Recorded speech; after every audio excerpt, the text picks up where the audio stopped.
क'क्राझारनि फोरमान Brahma IIT engineer दिनै IAS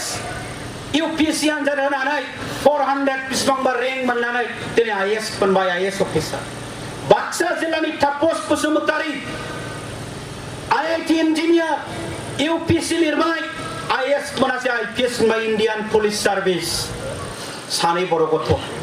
जा फोरमान ब्रह्म जा तापस बसुमतारी मा हेंथा खालामदों सोर हेंथा खालामदों दिनै जा बिनानाव लाइमोन बिसिनि आनसलिकआ न'आव थांबाय ससियेल मिडियायाव फोसावबाय थांनाय बोसोराव बिफा गोमादों टाउनाव न' दङ खुनुरुखुम बिमाया फिसा दखान होयो ब्रह्म मिशनाव फरायो आरो जोंमा ब्रह्म मिशनाव फरायो जोंमा ब्रह्म मिशननि प्रिन्सिपालनि मददजों बिनानावा फरायनानै दिनै 89% लानानै मेट्रिक पास खालामबाय ससियेल मिडियायाव ओंखारजोब्बाय खौराङा गोरिब न'खर बिफा गैयै न'खराव 89% लानानै मेट्रिक पास जादों दिल्ली इउनिभारसिटियाव सासे बर' प्रफेसार दं जोंहा गहपुर दैमालुनि निरला रामसियारिया एबसुनि प्रेसिडेन्ट प्रमद बर'नाव फन हरबाय नोंथां बे ससियेल मिडियायाव होनाया बबेनि सोर होनबा आंनाव सोंहरबाय प्रेसिडेन्टआ बे ससियेल मिडियायाव होनाया बिजनि आनसलिकनि नङा होमबा जोंना निरलाया दिल्ली इउनिभारसिटिनि प्रफेसार निरला रामसियारिया मदद खालामनो ओंखारदों नों डिटेल खबरखौ लानानै बेनो खिन्थाहरदो आं नोंनि नाम्बारखौ हरनोसै निरलाया आंनो फन हरबाय फंबाय बे सोर मा बोरै मा बाथ्राया नों खेबसे बेनाव थांनानै आं लाइमोननाव थांनानै लाइमोनजों आंखौ फन रायलायहोनांगौ दा फुरा बियो मदद खालामनो गोसो साइन्स फरायो ना आर्ट्स फरायो ना कमार्स फरायो ना बबे कलेजाव फरायो जेरावखि फराया बे प्रफेसारा मदद खालामनो गोसो दिनै होनबा मोजां स्टुडेन्टआ लामा गोमादोंना मोजां स्टुडेन्टआ लामा गोमादोंना खालि फराय मोजां पार्सेन्ट ला दान सोरां जा मोजां पार्सेन्ट ला फराय नेरसोन जा मोजां पार्सेन्ट ला फराय फोरमान मोनजा सोर मदद खालामा खिन्थु दिनैहाय जोंमा ब्रह्म मिशननि प्रिन्सिपाल बिथाङानो लाइमोनखौ दायित्व लानायखाय जों दिनै निरलाजों रायलायफिनाखिसै थेवबो डिटेल बाथ्राखौ जों बेनो खिन्थाहरगोन बिनि फेमिलि बेकग्राउन्ड बिनि रिजाल्ट बिनि फरायनाय जों खिन्थाहरगोन दा बिनिखायनो फंबायमोन बिनानावमोन गोसो होनानै फरायनांगोन आरो बिनि थाखाय जोंनि सानसुमैफोर जोंनि समाज सिबियारिफोर आरो दुलाराय बर' फरायसा आफाद जों जेब्लाबो सान हर बेखौनो सानदों जे जों मा खालामनो बोरै मोजां खालामनो गाज्रिया मानो जादों आरो मोजां खालामनोबा जों मा मावनांगोन बेफोर खोथाफोरखौनो जों सानदों आरो बेनि थाखाय जों उनाव बेनि बेबस्थाफोरखौ जों लागोन ओंखायनो खावलायबाय दिनै पेपाराव होदों टिभियाव होदों मेगाजिनाव होदों गोरिब नाथाय 90% गोरिब नाथाय 95% गोरिब नाथाय 91% गोरिब नाथाय 93% लानानै पास जागासिनो दङ आं थाग थिग मैयाना दाखालि टिभियाव नुफ्लांबाय ससियेल मिडियायावबो दङ गुवाहाटीनि मोनजानांगौ बिराद लोगो सानैजों हिनजावसा सानैबो मेट्रिक लिरबाय सानैबो पास जाबाय टप स्टेन्ड खालामबाय दाना बै सासेया स्टेन्ड खालामाखै बिफाजों रायलायनानै बै सासे लोगोनो स्टेन्ड खालामनायनो 50,000 फैसा हैदों न'आव थांनानै बिफाखौ लेंलांफादों मानो होदों बे आंनि लोगो बिराद मोजां रिजाल्ट खालामबाय स्टेन्ड खालामबाय नाय आफा बिसिनि न'आ माबायदि नाय बे बिराद खस्थ'जों फरायदों बिमा बिफा गाबगुजोब्बाय बिफाजों रायलायनानै 50,000 होनानै फैदों आंनि लोगोआ मोजां फरायलांथोंसै होनबा दिनै मोजां फरायग्रानि थाखाय लामा गोमायो नामा मोजां फरायग्रानि थाखाय लामा गोमादों नामा दिनैहा जोंनि फरायसाफ्रा मानो बिदि खालामो होनबा जोंनि फरायसाफ्रा मानो बिदि खालामो जों नोंसोरखौ खुनु दिन फां फुं जाजानायखौ लुबैया जों नोंसोरखौ खुनु दिन थांलाय फैलाय खालामजानायखौ लुबैया मोजां सिन्ता मोजां फरायनाय सानफ्रोमबो फरायसालियाव फैनाय मोजां रिजाल्टनि बाथ्राखौसो जों नोंसोरखौ बुंबाय थादों दा बेनिखायनो खावलायबाय गोबां बाथ्रा बुंनो लुबैयाखिसै जोंना गोमस्रां फंबाया बुंगोन फरायनायनि सोमोन्दै फंबायमोना फरायगासिनो दङ केरियारखौ बोरै लायो जोंनि मेट्रिक फार्स्ट डिभिजन जानाय लकेश्वर ब्रह्म बान्था मोननाय बे फरायसाफ्रा सोंनानै लानो हागोन जे केरियारनि सोमोन्दै IIT नि सोमोन्दै गुबुन गुबुननि सोमोन्दै ओंखायनो गासिबो बाथ्राफोरखौ फंबायनो हगारनानै होबाय फैगौ बोसोराव नैबे गोलोम बोथोरनि बन्दनिफ्रायनो गुबुन गुबुन हाबाफारिफोरखौ लागोन दा फैगौ बोसोराव जाहाथे रिजाल्टआ साबसिन जायो देग्लाय गाज्रि जानायनि डाबल देग्लायनि गाज्रिखौ जाहाथे जों मेकआप खालामहैनो हायो आं बयखौबो खावलायदों 15 तारिख फुं स्कुल रिजाल्टआनो सफैस्लाबाखै 11थायावसो सफैदों फ्राय 15 तारिखआव 9थायाव चिरांनि IS जयपाल ब्रह्म आंनो फन हरदों एसे जेबो मोननो जेनेबा सारमोनहा जयपाल ब्रह्म IS 9थायाव आंनो फन हरदों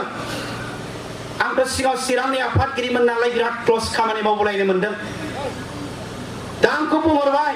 फनेन खबराथ' गाज्रि जाथारबायना मा जाखो सार चिरांआथ' आरो लास्टआव थांफिनबावबाय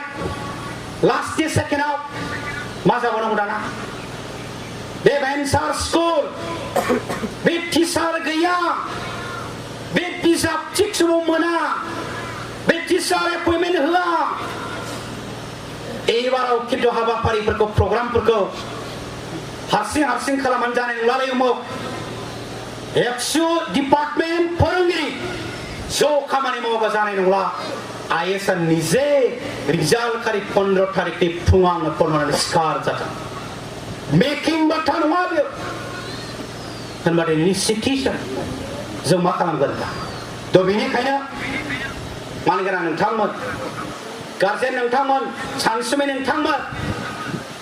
बर' हारिखौ बयबो बाख्नायो राजानि बंश सुनीति कुमार चेटार्जी मोना लिरलांदों जोहोलावजो गोनां किंडम गोनां रायजो गोनां बिसिनि दानाय लुनाय हारिमु समायना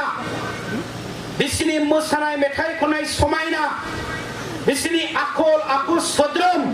जोंखौ बाख्नाय फ्लाबाय थादों गासिबो थिग नाथाय फरायनायाव जों गैया जों जे फरायनायाव जों उन बे दिसपुरखौ दखल खालामनो दिसपुरनि सेक्रेटारियेट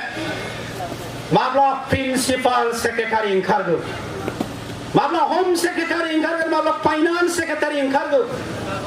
BTCनि सेक्रेटारियेट माला बर' प्रिन्सिपाल सेक्रेटारि ओंखारगोन माला बर' PWD सेक्रेटारि ओंखारगोन माब्ला बर'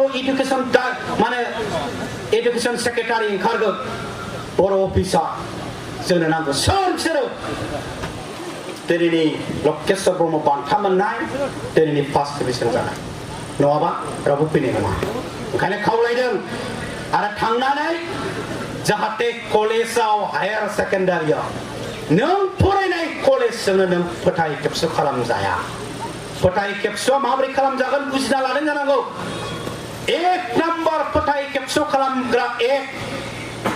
2 number bike 3 number girlfriend boyfriend जोब्बाय सेस बे कमप्लिट बन्द जानांगौ दिसपुरनि सेक्रेटारि जानो ओंखारबो बेखौ गार BTC सेक्रेटारि प्रिन्सिपाल सेक्रेटारि जानो ओंखारबो बेखौ गार आरो जागोनबा मानो दै लोंनो थांबाय थानाय मानो थांलाय फैलाय खालामबाय थानाय बे गोथां इउनिफर्माबो बिनि गुफुर इउनिफर्माबो बिनि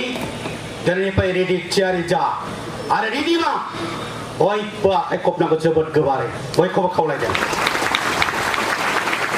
जोबनायाव महाभारतनि सल' मैयाना दाख्लै सोरबा फेसबुकआवबो हगारना होदोंलाय बिराद मोजां मोनदों आं बे टाइमाव होनायखौ रिजाल्ट होनायनि बोथोर बियो दा महाभारतआव द्रोणाचार्यआ महाभारतनि कौरव पांडबनि बिदा फंबायफोरखौ बोरला गावनो फोरोंदों थिर गावनो फोरोंदों सानसेखालि हाग्राबारियाव लिंलांबाय बिराद बुरजा कौरव पांडबनि बिदा फंबाय दंफांनि गोजौआव बाथौ बानायदों दंफांखौनो बाथौ बानायदों दंफांजों दाननानै दंफां दालायाव खानानै दोनदों द्रोणाचार्यआ लेंहरबाय सासे दंफांनि दालायाव बाथौ मासे खानानै दोननाय जादों बेखौ सोर गावख्लायनो हागोन 1 नाम्बार देरसिन बिदा जुधिष्ठिर नों फै बोरलाया थिखा नोजोर हो गावथ'नो नाङा गोजौआव नाहर मा मा नुदों बुं दाना हुजूर आं बाथौ मासे नुदों बिनि उनावलाय बाथौनि खाथियाव बोरमानि बासा दङ दंफां दालायाव बोरमाया थांलाय फैलाय खालामदों दंफांनि दालाय बिलाइ दङ गोजौआव नाहरबा अख्रां दङ जुधिष्ठिर नों गावोबा नोंनि नोजोरा फेलें थांसिगोन नों जिरायदो 2 नाम्बार फंबाय भीम नों फै गोजौआव नाहर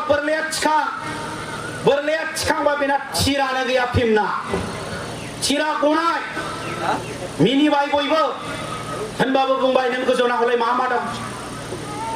बाथौ दं बोरमानि बासा दं बोरमाफ्रा थांलाय फैलाय खालामदों दंफां दालायाव दंफां बिलाइ दं गोजौ अख्रां दं